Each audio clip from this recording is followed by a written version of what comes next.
بسم اللہ الرحمن الرحیم۔ اپنے رب کی عبادت کرو کب تک؟ حتیٰ یأتیک الیقین۔ یہ حتیٰ یأتیک الیقین، یقین سے کیا مراد ہے؟ مفسرین کہتے ہیں مراد ہے موت۔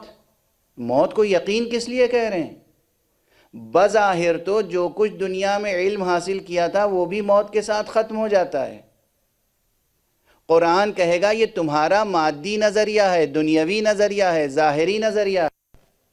وہ پروردگار جو خالق حیات و موت ہے وہ یہ بتانا چاہتا ہے کہ تمہاری روح کا سفر اس بدن کی موت کے ساتھ ختم نہیں ہو جاتا، بلکہ روح باقی رہتی ہے، اور علم چونکہ وہ مقولہ ہے جس کا تعلق بدن سے نہیں روح سے ہے، اس لیے روح جب باقی ہے تو وہ ماورائی حقیقتوں کو موت کے وقت دیکھتی ہے اور یقین حاصل کر لیتی ہے۔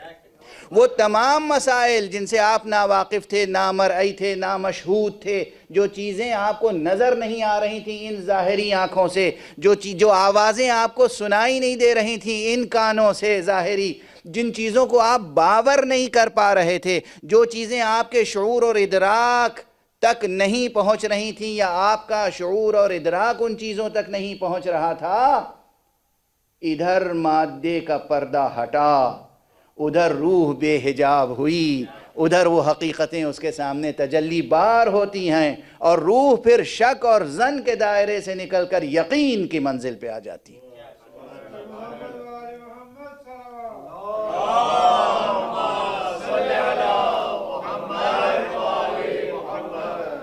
تو بہرحال یہ ہے لطف پروردگار، یہ ہے اس خدا کی قسم اس کائنات کے اسرار پر کتنی گفتگو کی جا سکتی ہے۔ قیامت تک آنے والی آدم علیہ السلام کی تمام نسلیں، تمام جینیس، تمام ذہین افراد ختم ہو جائیں گے، مگر اسرار خداوندی ختم ہونے والے نہیں۔ محمد سے محمد تک آنے والے تمام نظام ہدایت کی ایک صلوات پڑھ دیجئے محمد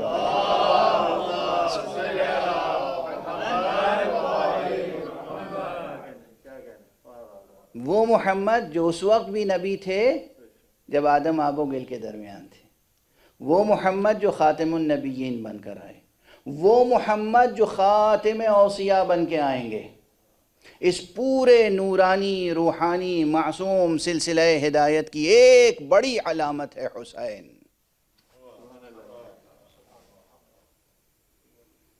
اور جس طرح حق سبحانہ وتعالیٰ کے صفات میں سے ایک صفت یہ ہے کہ وہ صادق ہے، اور صادق کہتے ہیں اسے جس کے قول اور فعل میں تضاد نہ ہو، تناقض نہ ہو، ٹکراؤ نہ ہو، مکمل وحدت ہو۔ اسی طرح قرآن قول حق ہے اور حسین فعل حق ہے۔ یہ پورا سلسلہ ہدایت فعل ہے، اور وہ پورا قرآن اور کلمات الہیہ کا سلسلہ یہ قول ہے۔ اس قول اور فعل میں بھی وہی وحدت ہے جو ایک صادق کے قول و فعل میں وحدت ہونی چاہیے، جو ایک صادق کے قول و عمل میں وحدت ہونی چاہیے، وہی وحدت ہے حسین اور قرآن میں۔ ایک صلوات پڑھ دیجئے محمد۔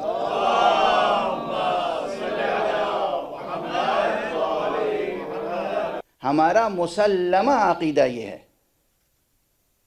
کہ رسول خاتم صلی اللہ علیہ وآلہ وسلم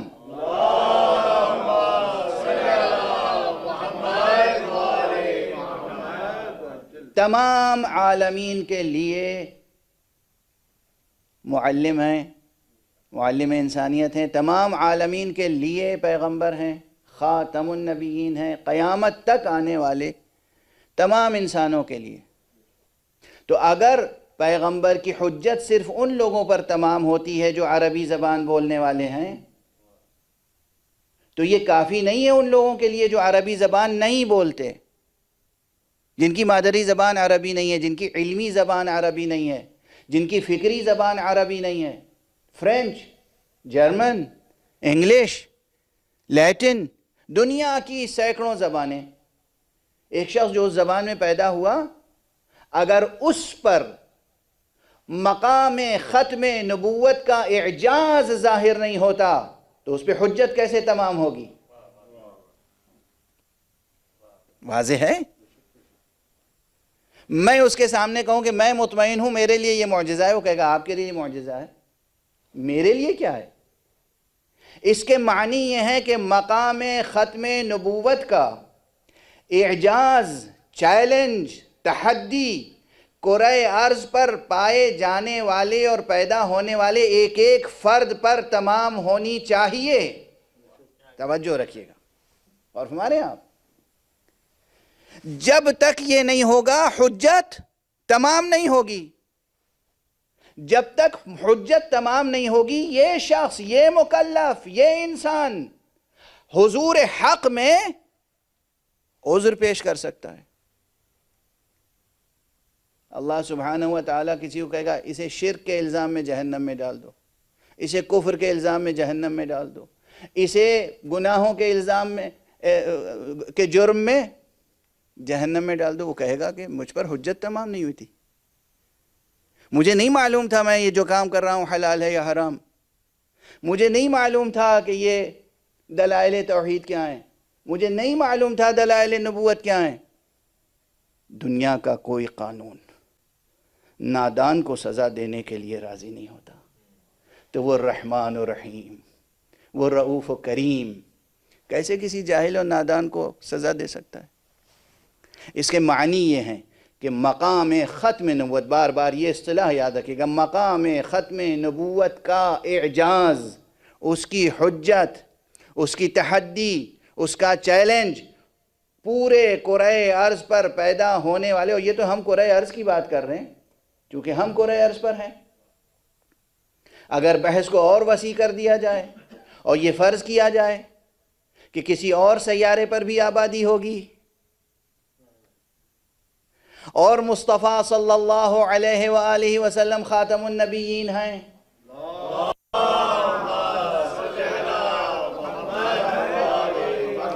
رحمت عالمین ہیں، اور عالمین کو اس وسیع مفہوم میں لیا جائے جو 21ویں صدی کے مطابق ہے، غور فرمائیں آپ، تو اس کے معنی یہ ہے کہ حجت مقام ختم نبوت کس کس پر قائم ہونی چاہیے، جبکہ سب کی زبان عربی نہیں ہے۔ اس کے معنی یہی ہیں کہ بات یہ نہیں ہے کہ شان اعجاز قرآن عربی زبان کی شان فصاحت و بلاغت تک محدود ہو۔ عربی زبان کے لیے عربی فصاحت و بلاغت کا معجزہ بھی ہے قرآن، لیکن ہمیشہ ہمیشہ عقل انسانی کے لیے، عقل انسانی کے جتنے عقلی مسائل پیدا ہوں گے، جتنے روحانی مسائل پیدا ہوں گے، ہمیشہ ہر وقت قرآن مجید حرف آخر لیے ہوئے موجود ہوگا۔ یہ کنٹرڈکشن نہیں ہے۔ جتنے افعال ہیں وہ کسی اور طرح سے، کسی اور عالم میں، کسی اور ظرف میں محفوظ رکھے گئے ہیں۔ ہمارے افعال اور افعال کے آثار سب محفوظ ہیں، مگر ظاہری طور پر یہ ممکن نہیں تھا کہ چاند 2 ٹکڑے کر کے اسی حالت پہ چھوڑ دیا جاتا۔ یہ ممکن نہیں تھا کہ انگلیوں سے پانی جاری ہوا ہے تو پھر وہ ہمیشہ جاری رہے، یہ ممکن نہیں تھا، حکمت کے تقاضوں کے مطابق نہیں تھا۔ لیکن قول جو نازل ہوا حق سبحانہ و تعالیٰ کا قول، یہ ہمیشہ کے لیے محفوظ رکھا گیا اور اس کو بڑا معجزہ قرار دیا گیا۔ اب یہاں پر جو لطیف سا ایک جملہ کہہ کے آگے بڑھ جاؤں گا، باقی بحث کسی اور موقع پر، چونکہ بہت سی بحثوں سے گزرنا ہے۔ جتنے فعلی معجزات ہیں اور اس کائنات میں جو کچھ ہے مرئی اور نامرئی، یہ سب پروردگار عالم کے حرف کن کے نتیجے میں وجود میں آ رہا ہے۔ جو کچھ ہو رہا ہے حرف کن کے نتیجے میں، قول کن کے نتیجے میں، یعنی جتنے فعلی معجزات ہیں ان کے پیچھے بھی قول حق ہے۔ غور فرما رہے ہیں آپ؟ چاند 2 ٹکڑے ہوا، اس 2 ٹکڑے ہوتے ہوئے چاند دیکھا، یہ ایک فعل دیکھا، ایک معجزہ دیکھا دنیا نے۔ اس معجزے کے پیچھے کیا تھا؟ قول حق۔ چاہے وہ براہ راست حق سبحانہ و تعالی سے متعلق ہو یا حق سبحانہ و تعالی کی طرف سے صاحب عہدہ صاحب منصب کسی شخصیت کے توسط سے اللہ کے اذن سے وہ قول کار فرما ہوا ہو. اور فرمانے آپ تو تمام افعال ازل سے ابد تک جو کچھ ہو رہے ہیں اس کے پیچھے ہے قول حق. تمام انبیاء کو اللہ سبحانہ و تعالی نے فعلی معجزات دے کر بھیجے. مصطفیٰ صلی اللہ علیہ وآلہ وسلم کو قول دے کر بھیجا. اور جب تک یہ قول موجود ہے جو لوگ اس قول کے ساتھ وابستہ ہیں وہ ایسے نہ جانے کتنے اور معجزات ظاہر کر سکتے ہیں. ایک صلوات پڑھ دیجئے محمد وآلہ.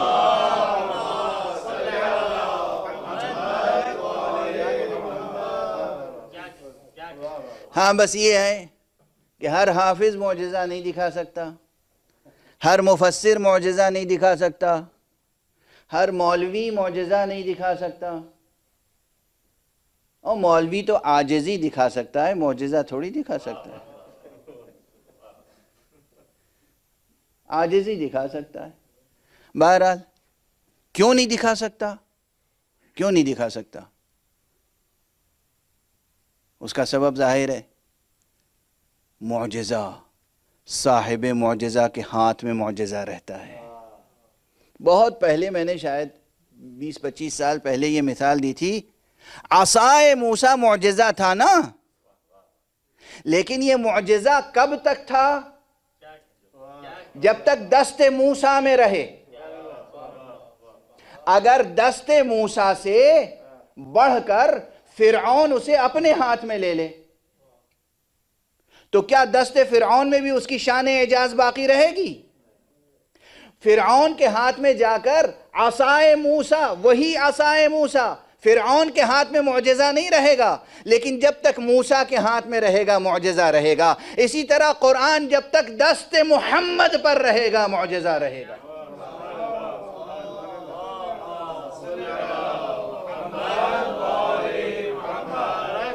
محمد آل محمد بلندتر صلوات.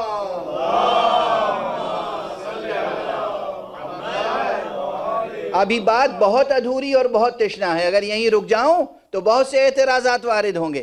جب تک دست معجز نما پر رہے گا معجزہ رہے گا. اب اگر آج بھی مسلمان یہ یقین رکھتا ہے کہ یہ معجزہ ہے تو اسے ماننا پڑے گا کوئی محمد بھی موجود ہے جس کی بنا پر یہ معجزہ ہے. اس کے معنی ہے جب تک قرآن رہے گا کوئی قائم رہے گا، جب تک کوئی قائم رہے گا قرآن معجزہ رہے گا. صلوات پڑھ دیں محمد و آل محمد.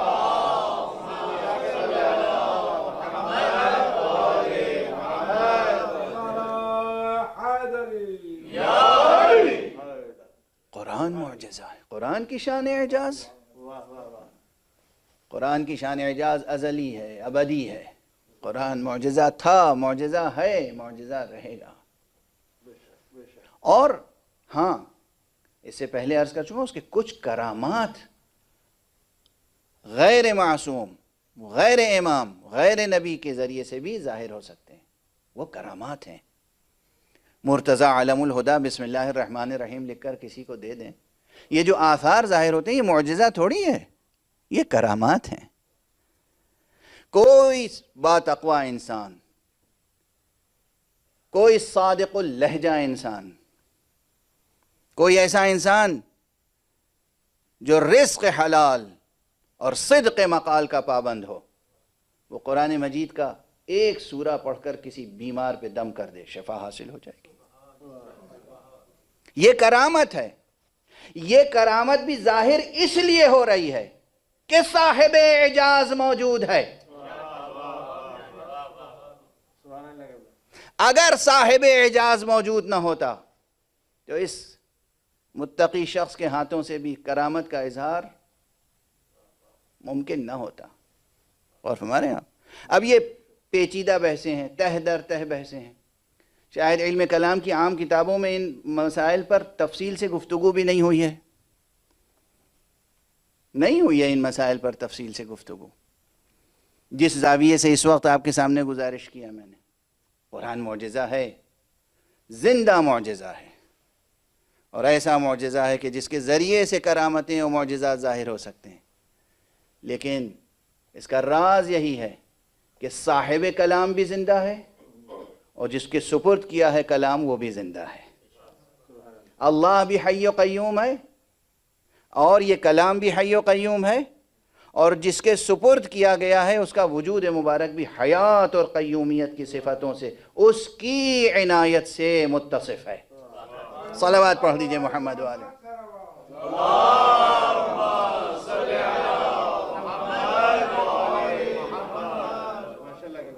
یہ وہ فراز گفتگو ہے، یہ وہ فراز گفتگو ہے جس میں اگر غور کریں حضرات تو اس میں دعوت بھی ہے۔ دیکھیں تو صحیح قرآن مجید پڑھ کر، آئینہ قلب صاف ہو، آئینہ ذہن پاک ہو، حق سبحانہ و تعالی، کوئی کسی بھی نام سے پکارتا ہو خدا کو، کوئی گاڈ کہتا ہو، کوئی ایشور کہتا ہو، کوئی اللہ کہتا ہو، کوئی خدا کہتا ہو، اصطلاحاً مسلمان ہو یا نہ ہو، ایک ارادہ اور نیت شرط ہے، اس کے اندر طلب حق ہو، حق کو جاننا چاہتا ہو، سچ تک پہنچنا چاہتا ہو، اور اس کے بعد وہ قرآن مجید کو پڑھے۔ ممکن نہیں ہے کہ اس کے اوپر حجت تمام نہ ہو جائے۔ اور یہاں عربی زبان کا جاننا نہ جاننا مسئلہ نہیں ہے، اور ہمارے آپ عربی زبان کا جاننا شرط نہیں ہے۔ اب میں عرض کر رہا ہوں قرآن مجید کا کوئی ترجمہ بھی پڑھ لے، لیکن اگر ارادہ اس کا، دیکھیں یہاں مسئلہ کیا ہے، ارادہ اس کا سچا ہو، طلب دل میں حق کی ہو، حقیقت کو جاننا چاہتا ہو، پہلے سے کوئی تعصب کی عینک نہ لگی ہوئی ہو، پہلے سے وہ نیت میں کوئی خلل نہ ہو، کوئی کھوٹ نہ ہو نیت میں، وہ واقعاً سچائی تک پہنچنا چاہتا ہو، تو ممکن نہیں ہے کہ قرآن مجید سے توسل کرے، قرآن مجید سے ہدایت حاصل کرنا چاہے اور نہ ملے اسے ہدایت، ممکن نہیں ہے۔ یہ خود چیلنج ہے میرا، اور آج اس وقت جس وقت ہم سانس لے رہے ہیں، اس وقت 21ویں صدی کے اس مرحلے میں جب ہمارے ہندوستان میں قرآن مجید کے تعلق سے نہ جانے کس طرح کی باتیں کی جا رہی ہیں، ذرا پورے گلوب کی خبر لیں، امریکہ میں، کینیڈا میں، آسٹریلیا میں، افریقہ میں، یورپ میں، چین میں، کہاں کہاں کتنے افراد ایسے ہیں جنہوں نے قرآن مجید کا ترجمہ ہی پڑھا اور دل پہ ایسی تجلی حق کی ہوئی کہ مشرف بہ اسلام ہو گئے۔ آپ اٹھا کر دیکھیں، انٹرنیٹ پہ کتنی تفصیلیں موجود ہیں۔ ہاں، اعتراضات کرنے والے بھی موجود ہیں، قرآن مجید کے خلاف بولنے والے بھی موجود ہیں، مگر وہ بھی موجود ہیں جو پڑھے لکھے دانشور، doctor, physician, engineer, philosopher, thinker, educationist, computer science کے ماہر، لیکن دل میں اگر طلب تھی حق کی اور ارادہ سچا تھا تو انہیں ہدایت ملی۔ شرط یہ ہے کہ دل کی نیت درست ہو۔ تو قرآن مجید ہمیشہ ہر فرد پر، کوئی کسی بھی فیلڈ کا ہو، اس کی سطح ذہنی پر، اس کی سطح علمی پر پہنچ کر قرآن مجید گفتگو کرتا ہے اور حجت تمام کرتا ہے۔ عموماً ہمارے عالم اسلام میں لوگ وہی جب سے میر شریف جرجانی اور عبد القادر اور عبد القاہر اور ان بزرگوں نے اعجاز قرآن اور دلائل الاعجاز اور ان تمام عنوانات سے قرآن مجید کی شان اعجاز پر تصنیفیں لکھیں، اور تمام تر شان اعجاز کو فصاحت و بلاغت اور اس کے زیر زبر میں محدود کر دیا، تب سے اب تک اسی طرح کی باتیں اور اسی طرح کے دلائل دہرائے جاتے رہے ہیں، زیادہ تر دہرائے جاتے ہیں، نئی بحثیں ایڈ نہیں ہو رہی ہیں، اس میں کم ہو رہی ہیں، بالکل تو میں نہیں کہہ سکتا نہیں ہو رہی، کم ہو رہی ہیں، کیونکہ توجہ کم لوگوں کی ہے۔ ورنہ قرآن مجید کے متعلق ایک ارشاد گرامی قرآن ناطق امیر المومنین علی ابن ابی طالب علیہ السلام کا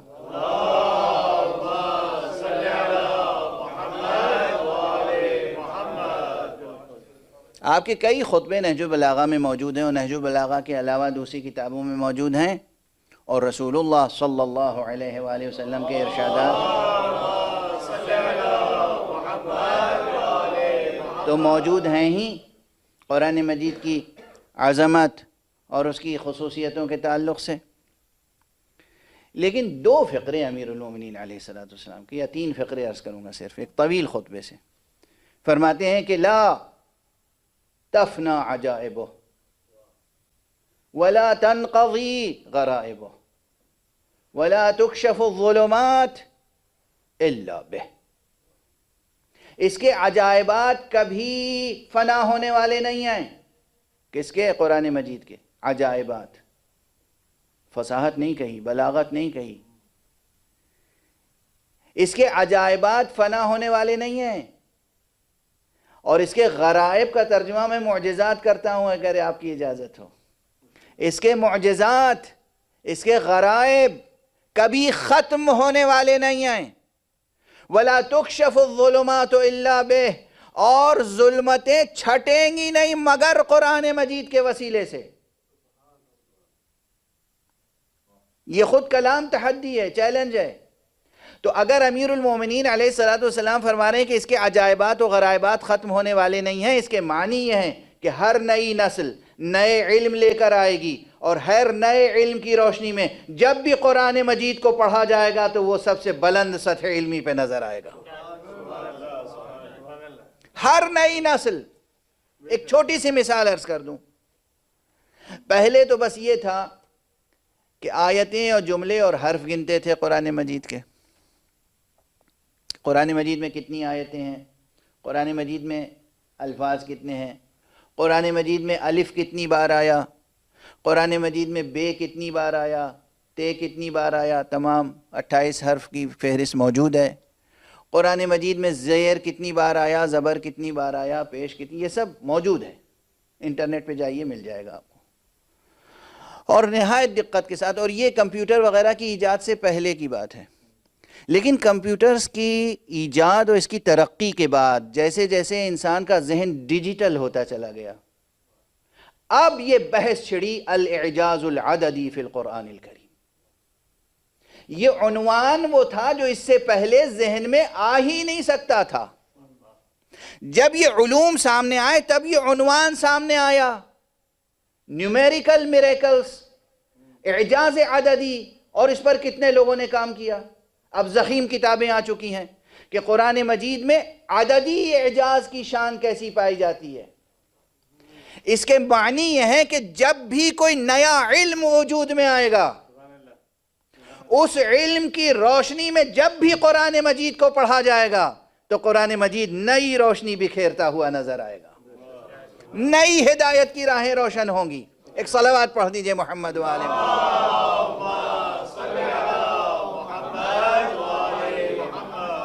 تم خود اس نتیجے پہ پہنچ گئے کہ تم سوال کرو گے تو یہ قرآن تمہیں جواب اس طرح نہیں دے سکتا جس طرح یہ علی ابن ابی طالب جواب دے سکتا ہے، اس لیے کہ اصل میں ہوں قرآن ناطق۔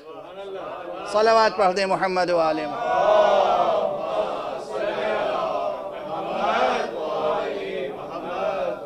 آپ نے اپنی حیات طیبہ میں متعدد مقامات پر کہا ہے میں ہوں قرآن ناطق۔ جنگ صفین کے بعد جب جنگ نہروان میں خوارج جمع ہوئے اور حضرت عبداللہ ابن عباس کو آپ نے ان سے مناظرے کے لیے پہلے بھیجا، کہا ان سے گفتگو کرو، مناظرہ کرو، بتاؤ انہیں کہ میں کون ہوں۔ یہ جو قرآن مجید نیزوں پہ بلند کیا گیا تھا اس فریب میں آ گئے ہیں، اور اب جو قرآن مجید کے علاوہ کسی بات کو سننا نہیں چاہتے. ان سے سیرت مصطفیٰ کی روشنی میں گفتگو کرو اور بتاؤ کہ میں ہوں قرآن ناطق. اللہ اکبر. قتل فرزند پا راضی با ارادہ تو نہ تھیں، ہاجرہ صبر میں زینب سے زیادہ تو نہ تھیں. جناب بی بی ہاجرہ نے جناب اسماعیل کی قربانی گوارا کی، مگر کس دل سے، کس جذبے سے، کس انداز سے، تاریخ میں موجود ہے. جناب ابراہیم جب لے کر گئے ہیں تو ماں کو یہ بتا کے نہیں گئے تھے کہ ہم قربان کرنے کے لیے جا رہے ہیں. اور جب جناب اسماعیل آئے ہیں اور بیٹے کے گلے پر صرف ایک نشان ہلکا سا دیکھا ہے تو جناب ہاجرہ کیا کیا تڑپ کے روئی ہیں. لیکن یہاں یہ نہیں کہ زینب کو معلوم نہیں ہے، زینب کو معلوم ہے، زینب خود آمادہ کر رہی ہیں. حسین روک رہے ہیں، زینب آمادہ کر رہی ہیں. بار بار بچے صبح عاشور ہونے کے بعد آتے ہیں، مامو جان مجھے بھی اجازت دیجئے، مامو جان مجھے بھی اجازت دیجئے. فرماتے ہیں جاؤ بیٹا جاؤ، خیمے میں جاؤ، تم اپنی ماں کے لیے سہارا ہو. بار بار بچے آتے ہیں، کہتے ہیں مادر گرامی نے تو سجا کے بھیجا ہے. یہ میرے سر پہ عمامہ مادر گرامی نے باندھا ہے، یہ میری کمر میں تلوار مادر گرامی نے باندھی ہے. مجھے اجازت دے دیجئے ورنہ میری مادر گرامی دودھ بخشنے کے لیے آمادہ نہیں ہے. اصرار ہے ماں کا، جاؤ بچوں فرزند رسول پر قربان ہو جاؤ. ایسا نہ ہو کہ تمہارے جیتے جی دشمن کا کوئی وار حسین تک پہنچ جائے، کوئی تیر حسین تک پہنچ جائے، کوئی پتھر حسین تک پہنچ جائے. اور تاریخیں گواہ ہیں کہ دونوں بچے ماں سے رخصت ہو کر اور امو سے، اپنے ماموں سے اجازت لے کر میدان میں آئے. زیادہ عمریں نہیں ہیں، عباس سے بہت چھوٹے ہیں، علی اکبر سے بھی چھوٹے ہیں، زیادہ عمریں نہیں ہیں، مگر دونوں نوجوان دونوں بچوں نے خوب جنگ کی. کہتے ہیں کئی دشمنوں کو ہلاک کیا، خوب جنگ کی. دونوں ساتھ ساتھ جنگ کر رہے تھے. بعض روایتوں میں کہ ایک کے بعد دوسرا گیا. بعض روایتوں میں جو ہمارے ہاں شعراء خطبہ عموماً بیان کرتے آئے ہیں، دونوں بچے جنگ کر رہے تھے. یہ تحقیقی موضوع ہے، مقام تحقیق پر گزارش کروں گا. لیکن جو اصل واقعہ ہوا، ایک مرتبہ جنگ کرتے کرتے شامی لشکریوں نے دونوں بچوں کو علیحدہ علیحدہ گھیر لیا. دونوں ایک دوسرے سے دور ہو گئے. بیچ میں ایک فوج کا ریلا آ گیا، ایک نے ادھر حلقہ کیا، ایک نے ادھر حلقہ کیا. اور اب اس کے ہاتھ میں جو اسلحہ تھا وہ انہی بچوں کے اوپر استعمال ہو رہا تھا. نیزے، تیر، تلواریں برسنے لگیں. دونوں ہاشمی بچوں نے، حضرت جعفر طیار کے دونوں پوتوں نے، عبداللہ ابن جعفر طیار کے دونوں بچوں نے، زینب کے دونوں بچوں نے خوب داد جہاد دیا، خوب داد شجاعت دی، خوب جہاد کیا. لیکن کب تک جہاد کرتے؟ یہ دنیا دار امتحان ہے، یہ دنیا دار ابتلا ہے. یہاں ہر وقت معجزوں سے کام نہیں لیتے ہیں اولیاء اللہ. ایک مرتبہ ایک بھائی زمین پر آیا، ادھر دوسرا بھائی زمین پر آیا. دونوں نے آواز دی، مامو جان ہمارا آخری سلام. آقا حسین میدان کربلا میں آئے. بس آپ ہر ذاکر سے سنتے ہیں، مگر جب تک اس فقرے کو ادا نہ کر لیا جائے اپنی بھر تک بھی زینب کو پرسہ دینے کا حق ادا نہیں ہو سکتا. آقا حسین آئے اور انہوں نے دونوں بچوں کو عباس کے سہارے سے، اکبر کے سہارے سے اٹھایا، لے جا کر خیمہ گاہ میں انہیں زمین پر لٹا دیا. اور ایک عجیب و غریب کیفیت یہ تھی، جب بھی کوئی بنی ہاشم کا بچہ، بنی ہاشم کا جوان شہید ہوتا تھا، لاشا آتا تھا، استقبال کے لیے سب سے آگے زینب ہوتی تھیں. لیکن جب خود جناب زینب کے بچے آئے، جناب زینب وہاں موجود نہیں تھیں. جناب امام حسین نے بچوں کو زمین پہ لٹایا، پوچھ رہے ہیں کہاں ہے میری زینب، کہاں ہے میری زینب، کہاں ہے؟ میں کم سے کم زینب کو یہ تو کہہ دوں، اے بہن زینب تمہاری قربانی بارگاہ الہی میں قبول ہو گئی. بتانے والوں نے بتایا، آقا فرزند رسول زینب تو وہ گوشے میں سجدہ شکر میں پڑی ہوئی ہیں، سجدہ کر رہی ہیں، پروردگار شکر ہے تیرا کہ تو نے مجھے مادر گرامی دختر رسول فاطمہ زہرا کے حضور میں مجھے سرخرو کر دیا۔ عزیزان گرامی، میرے برادر معظم حضرت حجت الاسلام والمسلمین علامہ سید ذوالقدر صاحب تشریف فرمائیں، پروردگار ان کی توفیقات میں اضافہ فرمائے، ان کا سایہ برقرار رکھے۔ بہت پہلے انہوں نے اپنے استاد بزرگوار کی روایت سے یہ روایت پڑھی تھی کربلائے معلیٰ میں ان کی موجودگی میں ان سے یہ روایت نقل کر رہا ہوں۔ عزیزان گرامی، آپ سے برداشت نہ ہوگا، یقیناً تڑپ تڑپ کے آپ پرسا دیں گے۔ آقا حسین نے بار بار بی بی زینب کو پکارا اور اس کے بعد دونوں بچوں کے درمیان خود زمین پر لیٹ گئے، سر سے عمامہ اتارا، خود زمین پر لیٹ گئے، کبھی اس طرف کروٹ لے کر اس بچے کو سینے سے لگایا، کبھی اس طرف کروٹ لے کر اس بچے کو سینے سے لگایا، خوب پیار کیا، کبھی پیشانی پہ بوسہ دیتے تھے، کبھی رخسار پر، کبھی ہونٹوں پر، کبھی سینے پہ بوسہ دیتے تھے۔ زینب مبارک ہو، تمہاری قربانیاں قبول بارگاہ الہی ہو گئی۔